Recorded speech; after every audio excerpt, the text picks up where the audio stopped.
Another month and another record inflation number.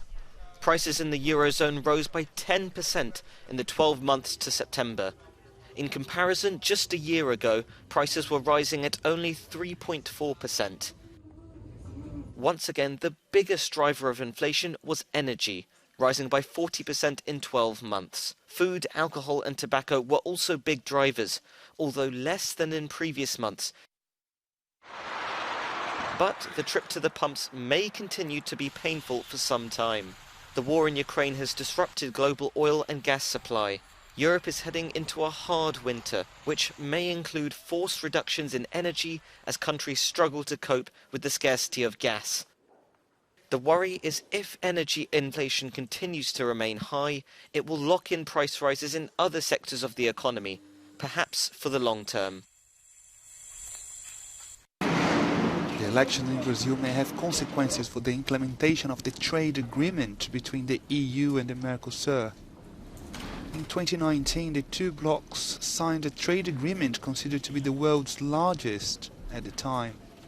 The Mercosur is the fifth largest economy in the world outside the EU, with an annual output of 2.2 trillion euros. Its population is of 260 million people, and the EU exports 45 billion euros in goods annually to Mercosur. For it to come into force, all member states need to ratify the agreement, but this has not happened yet. Under pressure from Paris, Brussels now wants guarantees that the Amazon forest will not be destroyed in favor of the expansion of the South American grain and cattle producers. The Macron government has a legitimate position against the agreement in theory, because of environmental issues. So additional commitments are being negotiated, but once those environmental and additional commitments are eventually agreed upon, there is no more excuse not to start the ratification process, because right now the agricultural arguments have not been put on the table, not even in France, to prevent the initiation of the ratification process.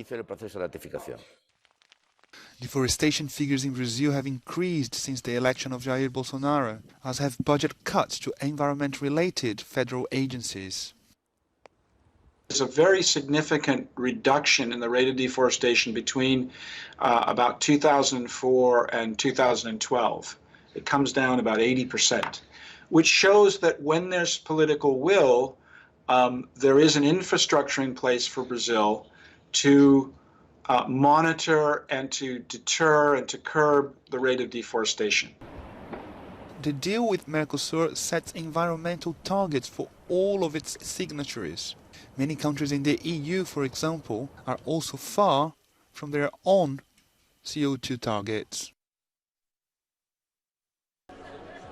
As Bulgaria prepares for another round of parliamentary elections, polls predict the Boyko Borisov's GERB party is leading with 25% of the vote, followed by the recently ousted Kirill Petkov's We Continue the Change party. The Bulgarian Socialist Party has dropped to 5th place behind the Movement for Rights and Freedoms party and the Nationalist Revival party, as Georgi Karamfilov reports. The parties of the former prime ministers are fighting for the top spot. It is Bulgaria will have to vote for the 4th time in less than a year and a half and choose its parliament again. It is important to say that these are early parliamentary elections, and the reason for that is that the former prime minister's cabinet was taken down by a non-confidence vote on the 22nd of June. The parties of the former prime ministers are fighting for the top spot. It is expected that either Boyko Borisov's GERB party or Kirill Petkov's We Continue the Change party will be first on these elections. The big surprise on these elections is expected to be the far-right nationalist party Revival, which is led by Kostadin Kostadinov. In the last elections, his party was last in the parliament, but now the expectations are that he will be at least third. Petkov's former coalition partners from the previous parliament are not expected to improve their results in the elections, and on the contrary, it is expected that they will get even less votes than on the last elections, which makes the task of electing a new government even more hard. This is Fugud, one of the gypsy slums in Ent in northeastern Hungary. Of the 132 pupils here, 90% of them are gypsy. However, a new wing of classrooms burnt to the ground last year, possibly due to a short circuit. Torn blackboards and burnt textbooks serve as a grim reminder of what happened, but the school was already at capacity, and containers had to be installed in the yard before the disaster to ensure that education could continue without disruption. Just a year before the fire, for example, this corridor was painted. Interactive whiteboards were installed in the classrooms. The toilets were renovated and new furniture was installed in the teacher's room. But everything was lost. No one knows yet when the children of Fugud will be able to learn again in the comfort they enjoyed a year ago. Most of the people in Fugud do not have a car or money for a bus, so it is important for them to be within walking distance of school. While the staff are doing their best, they maintain it is difficult to concentrate on learning in these conditions. The teachers say they have developed trusting relationships with all parents, while the headmistress says they couldn't stop teaching and a solution had to be found quickly. Lower grade pupils are in the building in the morning and upper school pupils in the afternoon.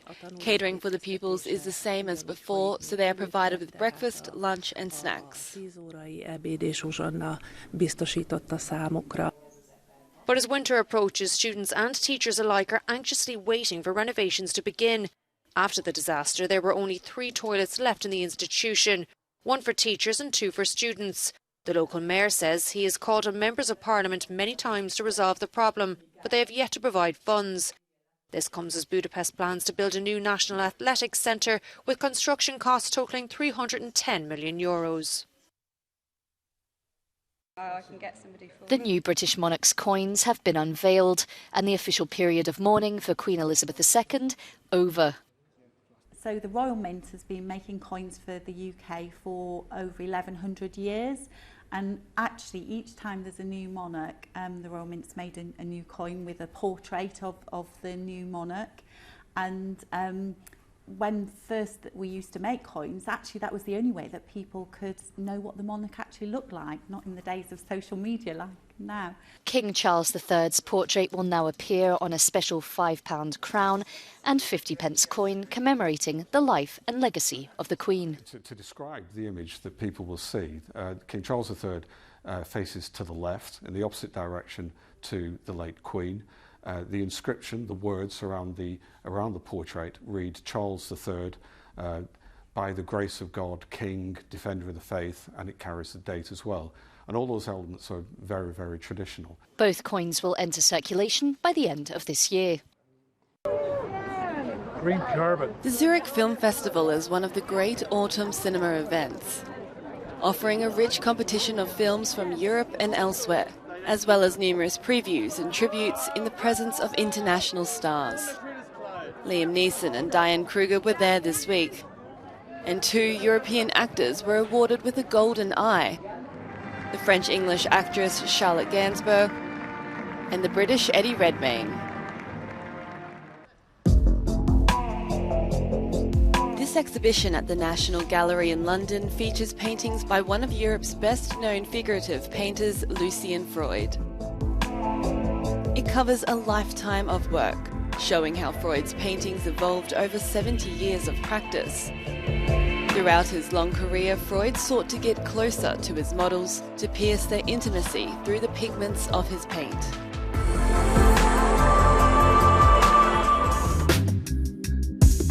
At Paris's Arab World Institute, an exhibition which offers, for the first time, a journey through the queer culture of the Arab world, also shaken by gender issues.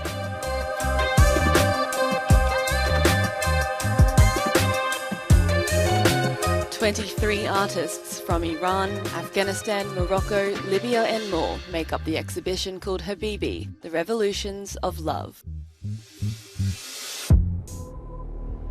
This exhibition in Madrid is about 2 almost contemporary artists whose personalities and trajectories are certainly different, but biographically parallel and culturally close. In Julio González, Pablo Picasso and the dematerialization of sculpture, the joint work seen here is considered by many art historians to be the moment when iron sculpture was invented.